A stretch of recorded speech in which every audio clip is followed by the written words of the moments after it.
శరీరంలో వేడి ఎక్కువైతే వచ్చే జబ్బులు కూడా ఎక్కువే. ఒంట్లో వేడి ఎక్కువైన కొద్దీ చర్మం డ్రైగా అయిపోతుంది. తలనొప్పితో పాటు పలు ఆర్గాన్స్ మీద ఈ వేడి ప్రభావం ఉంటుంది. అలాగే యూరిన్ ఇన్ఫెక్షన్స్ కూడా ఎక్కువే. బాడీలో వేడిని తగ్గించుకునేందుకు ఎలాంటి జాగ్రత్తలు పాటించాలో, అలాగే ఎటువంటి ఆహార పదార్థాలు తీసుకోవాలో ఈ వీడియో చూడండి, మీకు క్లారిటీ వచ్చేస్తుంది.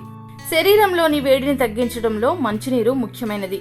రోజు మంచినీరు ఎక్కువగా తీసుకుంటే శరీరంలోని వేడి చాలా వరకు కంట్రోల్ అవుతుంది. అలాగే తేనె, పాలు కలిపి తాగితే చాలా మంచిది. ఒక గ్లాసు కాచి చల్లార్చిన పాలల్లో 1 టేబుల్ స్పూన్ తేనె వేసుకొని త్రాగడం వల్ల శరీరంలో వేడిపోతుంది. ఇలా ఓ నెల రోజుల పాటు చేయడం వల్ల స్కిన్ పాలిష్ కూడా అవుతుంది. అలాగే మన శరీరంలోని వేడిని తొలగించడంలో ముఖ్య పాత్ర వహించేవి గసగసాలు. ఈ గసగసాలను నీళ్లలో నానబెట్టి గ్రైండ్ చేసి పాలలో కలుపుకొని తాగడం వల్ల వేడి మటుమాయమవుతుంది. కానీ వీటిని తక్కువ మొత్తంలో తీసుకోవాలి. అలాగే మెంతులు వేడిని పెంచుతాయని ఓ అపోహ ఉంది. అది తప్పు. 1 టేబుల్ స్పూన్ మెంతులను మన ఆహారంలో తీసుకోవడం వల్ల అతి వేడిని మాయం చేస్తుంది.